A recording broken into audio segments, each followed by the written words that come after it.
dear students, as committed, we have got you all your NEET exam favorites just in one slide. So today we will be covering human reproduction. So as we know that human reproduction is a very crucial chapter because it contains a lot of weightage. Mostly हर साल human reproduction से आते हैं 4 questions that is equal to 16 marks. So of course बहुत ज़्यादा weightage है. So moving on with human reproduction, as you can see that this entire slide contains all the essence of your chapter, right? So जैसे यहाँ पे देख सकते हैं आप कि हमने male reproductive system, spermatogenesis, fertilization events, post-fertilization events, parturition, lactation, everything we have covered just in one slide for you, right? So moving on with our सबसे important topic of your chapter जहाँ से बार बार questions आते हैं, तो सबसे पहला है आपका male reproductive system. So male reproductive system से ज़्यादातर questions आते हैं कि पाथवे क्या है स्पर्म का. तो स्पर्म के पाथवे में सबसे पहले ये याद रखो कि स्पर्म बनता कहाँ पे. तो स्पर्म बनेगा सेमिनिफेरस ट्यूब्यूल के अंदर. सेमिनिफेरस ट्यूब्यूल से बाहर का पाथवे से बहुत ज़्यादा बार questions पूछे गए हैं. तो यहाँ पे बहुत ईजिली बना देते हैं आपके लिए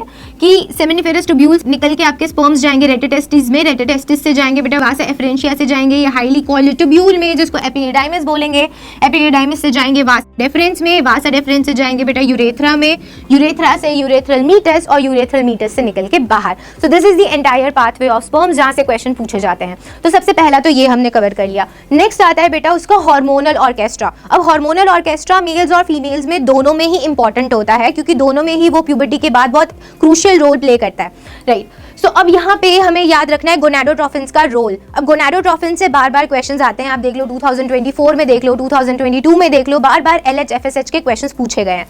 तो यहाँ पे आपको डिफरेंशियल क्वेश्चन में याद रखना है कि LH का रोल क्या होता है मेल्स के अंदर और LH का रोल क्या होता है फीमेल्स के अंदर. तो सबसे पहले अगर देखते हैं मेल्स के अंदर, तो मेल्स में LH जो है वो इंटरस्टिशियल सेल्स पे काम करता है जिनको लेडिक सेल्स बोलते हैं. Leydig cells by the stimulation of LH it will start producing androgen और androgen में मेन एंड्रोजन होता है हमारा टेस्टोस्टेरोन मेल्स के अंदर, राइट? वो हमें पता है. सिमिलरली LH जो है वो फीमेल्स में क्या करवाएगा, तो LH जो है वो फीमेल्स में करवाता है ओव्यूलेशन, ठीक है? सो ओव्यूलेशन इज अ टाइम जहाँ पे फीमेल जो है वो अपनी ओवरी से एक ओवम को रिलीज करेगी जब उसका ओव्यूलेटरी फेज होगा. तब सपोज अगर कोई फीमेल की साइकिल 28 डेज की है तो उसका ओव्यूलेशन जो फेज है वो 14th डे पे होना चाहिए, राइट? मूविंग ऑन, अगर हम बात करते हैं FSH की, तो FSH किस पे काम करता है? FSH काम करता है सर्टोलाई सेल्स पे. अब सर्टोलाई सेल्स जो होते हैं they will again increase the degree of spermiogenesis. Technically it will support spermatogenesis, ठीक है? तो वो स्पर्मियोजेनेसिस को बढ़ा के स्पर्मेटोजेनेसिस को बढ़ाएगा मेल्स के अंदर. अगर हम सिमिलरली फीमेल्स में बात करते हैं FSH की, तो FSH जो होता है बेटा वो फॉलिकल का ग्रोथ करवाता है. जैसे आपने मेंस्ट्रुएशन साइकिल में देखा होगा कि कोई भी फीमेल की मेंस्ट्रुअल साइकिल में जो फॉलिक्यूलर फेज होता है वहाँ पे फॉलिकल का डेवलपमेंट होता है. वो फॉलिकल के डेवलपमेंट FSH का बहुत क्रूशियल रोल होता है, LH का क्रूशियल रोल होता है, ईस्ट्रोजन का क्रूशियल रोल होता है, ठीक है? तो FSH का रोल फीमेल्स में क्या है बेटा? फॉलिकल का डेवलपमेंट करवाना. मेल्स में क्या है बेटा? सपोर्ट करना स्पर्मेटोजेनेसिस को. तो मेरे को लगता है यहाँ तक सब आपको क्लियर हो गए हैं कि हार्मोनल ऑर्केस्ट्रा क्यों इंपॉर्टेंट होता है मेल्स और फीमेल्स के अंदर, क्योंकि डिफरेंशियल रोल्स है और डिफरेंशियल क्वेश्चंस बार बार पूछे गए हैं, ठीक है? मूविंग ऑन, अब आते हैं बेटा गैमीट फॉर्मेशन पे. तो मेल्स के अंदर गैमीट फॉर्मेशन में हम स्पर्मेटोजेनेसिस पढ़ते हैं. स्पर्मेटोजेनेसिस में you can see this one cell, ठीक है? This one cell is called male germ cell. After end of the cycle you can see we have got 4 cells. So majorly questions यहाँ से आते हैं कि स्पर्मेटोजेनेसिस में एक सेल से कितने सेल्स बनते हैं after the end of the cycle. एक सेल हम बोल सकते हैं या तो स्पर्मेटोगोनिया हो सकता है या तो वो सेल आपका प्राइमरी स्पर्मेटोसाइट हो सकता है.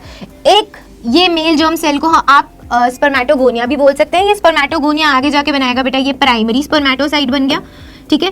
ये प्राइमरी स्पर्मेटोसाइट ने बना दिए 2 सेकेंडरी स्पर्मेटोसाइट, फिर ये 2 सेकेंडरी स्पर्मेटोसाइट ने बना दिए बेटा स्पर्मेटिड्स. स्पर्मेटिड्स जो आप देख सकते हो 4 सेल्स हैं. अब ये 4 सेल्स के अंदर डिफरेंशिएशन होता है, इनमें कोई सेल डिवीजन नहीं होता, जस्ट स्ट्रक्चर चेंज करते हैं और ये बन जाते हैं मैच्योर स्पर्मेटोजोआ के अंदर. ये इस प्रोसेस को स्पर्मियोजेनेसिस बोलते हैं जहां से बहुत बार क्वेश्चंस पूछा. एक क्वेश्चन पूछा गया 2018 में, एक क्वेश्चन पूछा गया 22 में, ठीक है? सो आपको याद रखना है कि स्पर्मेटिड से सिर्फ सेल डिफरेंशिएट होके बनेगा आपका मैच्योर स्पर्मेटोजोआ. यहाँ पे कोई सेल डिवीजन नहीं हो रहा है, ठीक है? बट सिमिलरली अगर हम फीमेल्स में देखते हैं तो फीमेल्स में ऐसा नहीं होता. So in females you will be able to see that one primary oocyte will form one mature ovum. Okay, so कभी कभी क्वेश्चंस आते हैं कि एक प्राइमरी स्पर्मेटोसाइट से कितने स्पर्मेटोजोआ बनेंगे, तो आपको बोलना है 4. फिर अगर वो पूछते हैं 20 प्राइमरी स्पर्मेटोसाइट्स हैं तो कितने स्पर्मेटोजोआ बनेंगे, तो 80 बन गए. सो मूविंग ऑन, सो ये एक डिफरेंस हो गया. सेकेंड डिफरेंस जो स्पर्मेटोजेनेसिस और oogenesis के अंदर होता है वो आपको ये देखने को मिलेगा दैट जो स्पर्मेटोजेनेसिस है वो शुरू होता है प्यूबर्टी पे, जबकि oogenesis शुरू हो जाता है एम्ब्रियोनिक स्टेजेस से। नेक्स्ट जो डिफरेंस आपको ये देखने को मिलेगा कि प्यूबर्टी के बाद आपके गैमीट के अंदर सेल डिफरेंशिएशन होता है, जो हम यहाँ पे देख रहे हैं स्पर्मियोजेनेसिस के थ्रू। बट अगर हम फीमेल्स में बात करते हैं तो फीमेल्स में सेल डिफरेंशिएशन नहीं होता है। प्लस जितने गैमीट्स ऐड हो रखे हैं फीमेल्स के अंदर at the time of embryonic development वो उतने ही रहते हैं, वो फर्दर मूव नहीं करते हैं। ठीक है, मूविंग ऑन। तो ये हो गया हमारा स्पर्मेटोजेनेसिस और oogenesis के पर्सपेक्टिव से। सो फीमेल्स में मेंस्ट्रुअल साइकिल पढ़ना बहुत इंपॉर्टेंट है क्योंकि वहां से बहुत सारे हार्मोन रिलेटेड क्वेश्चंस आते हैं। सो फीमेल्स में आपको याद रखना है कि कॉर्पस लूटियम एक बहुत इंपॉर्टेंट स्ट्रक्चर होता है जो बनता है पोस्ट ओव्यूलेटरी फेज में, या हम बोल सकते हैं लूटियल फेज में। तो आपका जो ओव्यूलेशन के टाइम पे ग्रेफियन फॉलिकल रप्चर हो जाता है, that converts into corpus luteum. This corpus luteum will start secreting progesterone and if in case the fertilisation happens then progesterone will maintain the pregnancy, right. So वहां से भी question आते हैं। Now अगर हम बात करते हैं फर्टिलाइजेशन इवेंट्स की, तो फर्टिलाइजेशन में सबसे इंपॉर्टेंट या जो एनसीईआरटी सेंट्रिक क्वेश्चन पूछते हैं कि why does all sexual intercourses does not lead to pregnancy, that is the basic reason because simultaneous transfer नहीं होता।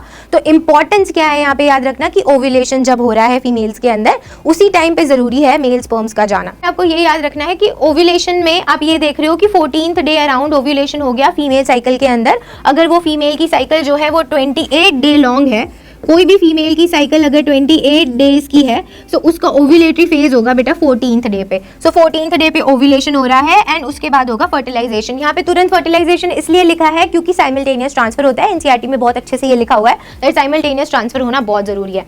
ठीक है, नेक्स्ट टाइप का क्वेश्चन आएगा बेटा आपके पोस्ट फर्टिलाइजेशन इवेंट्स पे, जो आएगा प्रेगनेंसी पे। नेक्स्ट जो है हार्मोन्स का याद रखना है। एज हमें पता है कि फीमेल्स जो हैं वो they tend to increase secretion of their hormones due to pregnancy and also they have placenta, तो प्लेसेंटा भी हार्मोनल सिक्रीशन बढ़ा देता है। तो एक हार्मोन रिलीज होता है फीमेल्स के अंदर जो प्रेगनेंसी टेस्ट में भी डिटेक्ट होता है, जहां से क्वेश्चन पूछते हैं वो प्रेगनेंसी टेस्ट को हम ग्रेविडेस टेस्ट भी बोलते हैं। तो ग्रेविडेस टेस्ट से डिटेक्ट क्या किया जाता है बेटा, एक हार्मोन को डिटेक्ट किया जाता है जिसको हम बोलते हैं HCG, that is human chorionic gonadotrophin hormone. वो यूरिन में डिटेक्ट किया जाता है फीमेल्स के, ये सिर्फ प्रेगनेंसी के टाइम पे रिलीज होता है। ठीक है, अब ये किसकी तरह बिहेव करता है, ये बिहेव करता है LH की तरह और ये कॉर्पस लूटियम को मेंटेन करके रखता है। नेक्स्ट क्वेश्चन आता है बेटा पार्चुरेशन एंड लैक्टेशन से। पार्चुरेशन एंड लैक्टेशन एक न्यूरो एंडोक्राइन मैकेनिज्म है, हमें पता है। अब क्वेश्चन कहां से आएगा, क्वेश्चन आएगा इस टॉपिक पे कि कौन सा हार्मोन। सो हार्मोन याद रखना है, एक ही हार्मोन है दोनों के लिए, दैट इज अवर ऑक्सीटोसिन। तो ऑक्सीटोसिन आपको याद रखना है that oxytocin is our very important hormone, जो अगर हम पार्चुरेशन की बात कर रहे हैं तो वो फीटल इजेशन रिफ्लेक्स में हेल्प करेगा, और अगर हम लैक्टेशन की बात कर रहे हैं तो मिल्क इजेशन रिफ्लेक्स में हेल्प करेगा। ठीक है, तो ऑक्सीटोसिन पे क्वेश्चन आ गया। नेक्स्ट क्वेश्चन आता है कि पार्चुरेशन का सिग्नल कहां से मिलता है। तो सिग्नल के लिए आपको याद रखना है कि सिग्नल मिलेगा फुल्ली डेवलप्ड फीटस और फुल्ली डेवलप्ड प्लेसेंटा से। ठीक है, और कभी कभी क्वेश्चन आ जाते हैं कि पार्चुरेशन में और कौन से हार्मोन्स हैं जो इन्वॉल्व हैं। तो ऑक्सीटोसिन तो है ही, ऑक्सीटोसिन के अलावा ईस्ट्रोजन भी होता है बेटा, ईस्ट्रोजन के अलावा कॉर्टिसोल भी होता है।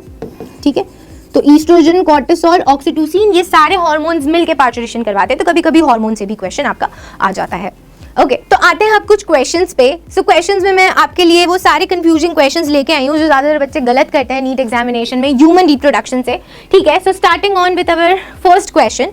ठीक है, सो क्वेश्चन नंबर 1 हमें स्टेटमेंट फॉर्म में दिया है, that is we can see that there is statement 1 and statement 2। Now this statement 1 says that the release of sperms, the release of sperms into seminiferous tubule is called spermiation, right?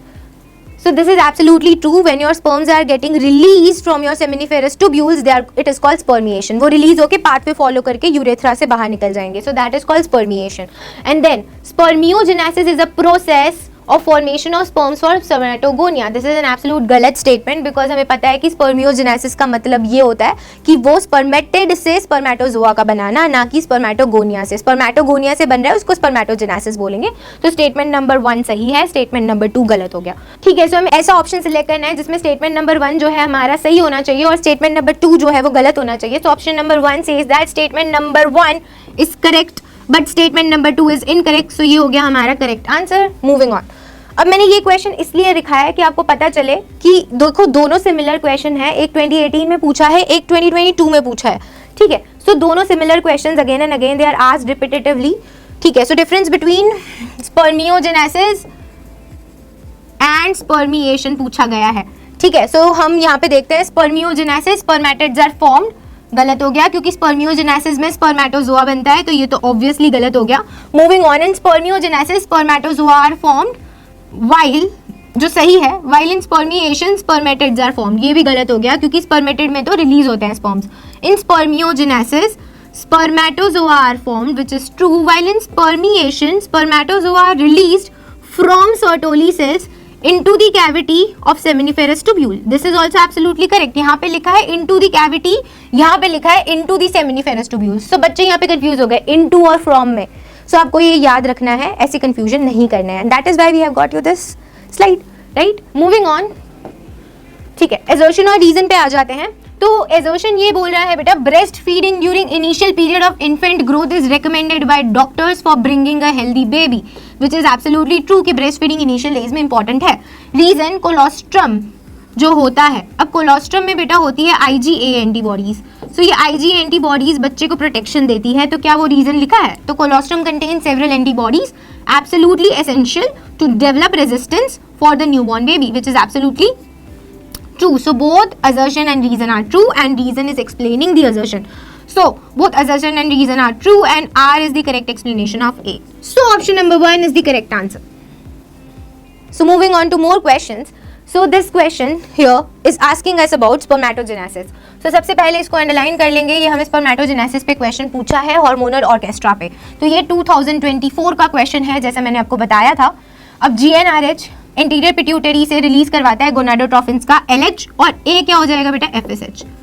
अब मैंने already ये mention कर रखा है slide में that LH जो है that will act on, LH will act on Leydig cells in males, so B हो जाना चाहिए Leydig cells. FSH will act on Sertoli cells, तो ये हो जाना चाहिए Sertoli cells. Leydig cells androgen release करवाता है और स्पर्मेटिड्स का फॉर्मेशन करवाएगा, एब्सोल्युटली ट्रू. अब सर्टोली सेल्स कुछ फैक्टर रिलीज करके क्या करवाएगा बेटा? स्पर्मियोजेनेसिस की डिग्री बढ़ाएगा. तो हमें ऐसे ऑप्शन ढूंढने हैं जो सारे सूटेबल हो. सो ऑप्शन नंबर A FSH होना चाहिए. तो हमारे पास दो ऑप्शंस हैं जिसमें FSH है, B जो है वो लेडिक सेल होना चाहिए, जिसमें A की ऑप्शन है जिसमें लेडिक सेल है, तो ऑब्वियसली हमारा ऑप्शन नंबर 1 इज करेक्ट. ठीक है, फिर देखो C में उन्होंने सर्टोली सेल लिखा है, D में स्पर्मियोजेनेसिस होना चाहिए जो उन्होंने लिख रखा है, correct. Next, which of the following statements are true for spermatogenesis but do not hold true for oogenesis? ये बहुत इंपॉर्टेंट क्वेश्चन है, मैक्सिमम बच्चों का गलत हुआ था जब ये क्वेश्चन पूछा था 2022 के अंदर. सो डिफरेंशियल क्वेश्चन है कि oogenesis और स्पर्मेटोजेनेसिस में क्या डिफरेंस है. ठीक है, तो हमें ऐसे स्टेटमेंट सिलेक्ट करने हैं जो स्पर्मेटोजेनेसिस के लिए सही है बट oogenesis के लिए गलत है. तो स्पर्मेटोजेनेसिस में सबसे पहले हम देखते हैं results in formation of haploid gametes. अब ये तो दोनों में होता है, मेल्स में भी होता है, फीमेल्स में भी होता है, तो ये तो दोनों के लिए कॉमन हो गया, so we can not justify कि ये उसके लिए ट्रू है. Next, differentiation of gamete occurs after completion of meiosis. Differentiation सिर्फ और सिर्फ मेल्स के अंदर होता है, फीमेल्स में नहीं होता, तो again it is very true. Next, meiosis occurs continuously in a mitotic dividing stem cell population. Again true, because meiosis जो होता है वो कंटिन्यूअसली पूरी लाइफ टाइम चलता रहता है मेल्स के अंदर. ठीक है. Next, D, it is controlled by the luteinizing hormone and follicle stimulating hormone secreted by anterior pituitary. ये तो दोनों के लिए सही हो गया. ठीक है, because both of them have the same mechanism. Next, it is initiated at puberty. जैसे हमने पहले देखा कि फीमेल्स में एम्ब्रियोनिक डेवलपमेंट से शुरू हो जाता है oogenesis, मेल्स में it is initiated at puberty. So our option number B, C and E should be correct. So हमारा B, C, E is option number 2. So option number 2 is absolutely correct. So that's it for today. I hope everything was very clear to you. We will get back to you with more videos. Till then, subscribe to our Akash NEET YouTube channel. Till then, bye bye.